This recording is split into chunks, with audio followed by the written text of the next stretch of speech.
అలానే మిస్సెస్ రావు, మన దగ్గర టాలెంట్ ఉండాలనే కానీ అమెరికా కాకపోతే అంతరిక్షంలోకి వెళ్ళైనా సరే టాలెంట్ చూపిస్తాం. అలాగే మన ఎన్ఆర్ఐలు టాలెంట్ తోటి అమెరికాలో ఉంటున్నారు. ఆ టాలెంట్ తోటి ఎక్కడైనా బతకగలరు. లేదు స్టూడెంట్స్ భారతదేశం నుంచి అమెరికా వెళ్ళేటువంటి వాళ్ళు అమెరికా వెళ్ళకపోతే జర్మనీ వెళ్తారు, కెనడా వెళ్తారు, లేదంటే యూకే వెళ్తారు, లేదంటే ఆస్ట్రేలియా వెళ్తారు. అనేకమైనటువంటి దేశాలు ఉన్నాయి ప్రపంచంలో. ఆ దేశాలకు వెళ్ళి చదువుకుంటారు. విదేశాలకు వెళ్ళి చదువుకోవాలనుకున్నటువంటి వాళ్ళు అమెరికానే ఎందుకు వెళ్ళాలి, ఇతర దేశాలకైనా వెళ్ళొచ్చు కదా అనేటువంటి ఆలోచన ఇప్పుడు చేస్తూ ఉన్నారు. అలాగే కంపెనీలు కూడా అమెరికా కాకపోతే ఇంకో చోట పెట్టుకొని చేసుకుంటాము, అమెరికాలోనే చేసుకోవాలనేటువంటి ఆలోచన ఎందుకు అనేటువంటి దాన్ని చేస్తూ ఉన్నారు. ఈ కారణంగా అమెరికాకి అన్ని రకాలుగా నష్టం చేకూరే అవకాశం ఉందని చెప్పి కొన్ని ప్రముఖ సంస్థలు అంచనా వేస్తూ ఉన్నాయి. ట్రంప్ తన కూర్చున్నటువంటి కొమ్మని తానే నరుక్కుంటున్నాడు అనేటువంటి భావన కూడా కలుగుతుంది. మరి అమెరికా లేదంటే మన వాళ్ళకి ఏ దేశాలు మెరుగు, ఏ దేశాలకు వెళ్ళి ఉద్యోగాలు చేసుకోవడానికి బాగా అనువుగా ఉన్నాయి ప్రస్తుతం అనే దాని మీద అనేక సంస్థలు అంచనా వేసాయి. దాని ప్రకారం చూస్తే కనుక, ఆ అంచనాల ప్రకారం చూస్తే కనుక ఇక్కడ మనకి కెనడా, జర్మనీలో విస్తృతమైన అవకాశాలు ఉన్నాయి.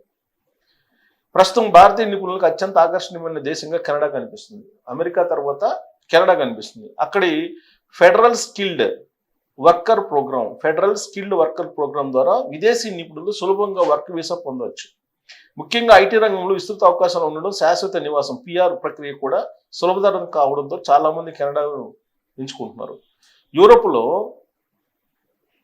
యూరోప్లో ఆర్థిక శక్తిగా పేరొందిన జర్మనీ కూడా నిపుణులకు మంచి గమ్యస్థానంగా ఉంది. ముఖ్యంగా జర్మనీ వాళ్ళు రమ్ముంటున్నారు. యాక్చువల్గా తయారీ, ఇంజనీరింగ్ రంగాల్లో ఇక్కడ ఉద్యోగాలు పుష్కలంగా ఉన్నాయి. జాబ్ సీకర్ వీసాతో 6 నెలల పాటు అక్కడే ఉండి ఉద్యోగం వెతుక్కునే సౌలభ్యం ఉంది.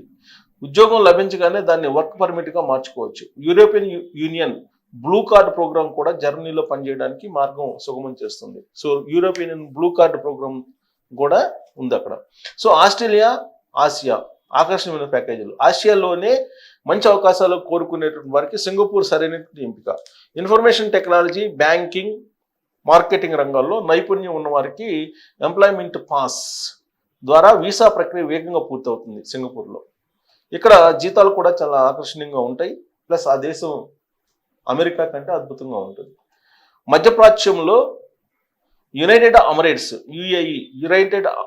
అరబ్ ఎమిరేట్స్ భారతీయులకు గొప్ప అవకాశం. ఇక్కడ వీసా ప్రక్రియ చాలా సులభం, పైగా ఆదాయ పన్ను లేకపోవడం కూడా అతిపెద్ద ప్రయోజనం. ఐటీ, హెల్త్ కేర్, హాస్పిటాలిటీ, నిర్మాణ రంగాల్లో ఉద్యోగాలు చాలా ఎక్కువగా ఉన్నాయి ఇక్కడ యుఏఈలో, యునైటెడ్ అరబ్ ఎమిరేట్స్లో. భారతదేశానికి దగ్గరగా ఉండడం కూడా ఇదొక అనుకూలం. పన్ను రహిత జీతం వంటి కారణాలతో యుఏఈ వైపు ఇప్పుడు ఎక్కువగా మొగ్గు చూపుతున్నారు. అదేవిధంగా ఆస్ట్రేలియా కూడా మెరుగైనటువంటి జీవన ప్రమాణాలు, అనుకూలమైనటువంటి పని వాతావరణంతో నిపుణులను ఆకర్షిస్తుంది. జనరల్ స్కిల్డ్ మైగ్రేషన్ ప్రోగ్రాం ద్వారా నైపుణ్యం కలిగినటువంటి వారికి ఆ దేశం మార్గాన్ని చూపిస్తుంది. ఐటీ, ఇంజనీరింగ్, హెల్త్ కేర్, విద్య వంటి రంగాల్లో డిమాండ్ ఎక్కువగా ఉంది. సో మొత్తంగా మనం చూసుకుంటే అమెరికాకి ప్రత్యామ్నాయంగా ఇప్పుడు మన వాళ్ళకి కనిపిస్తున్నటువంటి దేశాలు కెనడా, అలాగే యూకే, జర్మనీ, ఆస్ట్రేలియా, యుఏఈ. ఇవి 5 ప్రధానంగా కనిపిస్తూ ఉన్నాయి. ట్రంప్ వద్దంటే వచ్చేటువంటి నష్టం మనకేమీ లేదు. అయితే ఈ H1B ఫీజులు పెంచినందువల్ల పరిస్థితి ఏంటి అనే దాని మీద ఒక నివేదిక వచ్చింది. దీని ప్రకారం ఏంటంటే యాక్చువల్గా H1Bని తగ్గించుకుంటూ వచ్చాయి ఇది అమెరికాలో ఉన్నటువంటి భారతీయ కంపెనీలు. అలాగే ఆఫ్షోర్ ద్వారా ఈ ఐటీ సేవలను అందించడం కూడా చాలా కాలం నుంచి జరుగుతుంది. దాంతో ఇప్పటికిప్పటికీ భారతీయ కంపెనీలకి అమెరికాలో ఉండేటువంటి వాళ్ళకి వచ్చేటువంటి నష్టం లేదు, లేదా అమెరికాలో ఉండే కంపెనీలకు కూడా వచ్చే నష్టం లేదు.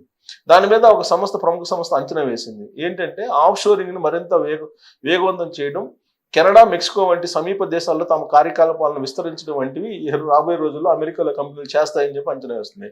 భౌగోళికంగా వైవిధ్యం కోసం ఐరోపా, ఆసియా, పసిఫిక్ దేశాల్లో ఇతర కంపెనీలను కొనుగోలు చేయడం, ఉత్పాదకను పెంచుకునేందుకు ఆటోమేషన్, ఆర్టిఫిషియల్ ఇంటెలిజెన్స్ టెక్నాలజీపై పెట్టుబడులు పెట్టవంటి చర్యలు చేపడతాయి. సో అమెరికాను వదిలిపెట్టి అమెరికా దగ్గరలో ఉన్నటువంటి దేశాలలో ఈ కంపెనీలను కొనుగోలు చేస్తాయని చెప్పి అంటున్నారు పెద్ద కంపెనీలు అమెరికాలే. ఈ మార్పుల వల్ల అమెరికాలో ఆన్ సైట్ అవకాశాలు తగ్గి, అంటే నిరుద్యోగత పెరుగుతుంది. నాకు ఉన్నటువంటి వాళ్ళకు ఉద్యోగాలు ఉండవు, కంపెనీలు పోతాయి. కాబట్టి భారత్లోని గ్లోబల్ క్యాపబిలిటీ సెంటర్లు, జీసీసీలు వీటికి టెక్కీలకు మరింత ఆకర్షణీయంగా మారే అవకాశం ఉంది. జీసీసీలు మారతాయి ఆకర్షణీయంగా ఈ సాఫ్ట్వేర్ ఇంజనీర్లు కానీ. ఫీజుల పెంపు వాస్తవం ప్రభావం 2027 ఆర్థిక సంవత్సరం నుంచి కనిపించవచ్చని అంచనా వేస్తున్నారు. నెక్స్ట్ ఇయర్ నుంచి ఈ ప్రభావం కనిపించవచ్చు. ప్రపంచవ్యాప్తంగా కొన్ని సవాళ్లు ఉన్నప్పటికీ భారత ఆర్థిక మూలాలు బలంగా ఉన్నాయని 25 ద్వితీయార్థంలో అమెరికాతో వాణిజ్య ఒప్పందం కుదిరితే మార్కెట్కు సానుకూల అంశంగా మారుతుందని నివేదిక అభిప్రాయపడుతుంది. సో మొత్తం మీద ఏంటంటే ట్రంప్ తీసుకున్నటువంటి నిర్ణయం కారణంగా మన వాళ్ళకు వచ్చేటువంటి నష్టం ఏమీ పెద్దగా ఉండదు. ఆ దేశం కాబట్టి ఇంకొక 5 దేశాలు రెడీగా ఉన్నాయి, లేదంటే ఆ 5 కూడా కాబట్టి ఇంకా చాలా ఉన్నాయి, అది వేరే విషయం. కాకపోతే ట్రంప్ ఎప్పుడైతే $1,00,000 కట్టాలి H1B అన్నారో ఆ రోజు నుంచి కొంత అలజడి, అల్లకొల్లోలం, ఆందోళన ఇవన్నీ కూడా చాలా మందిలో వచ్చాయి. కాకపోతే ఒక్కొక్కటి క్లియర్ చేసుకుంటూ వస్తున్నారు.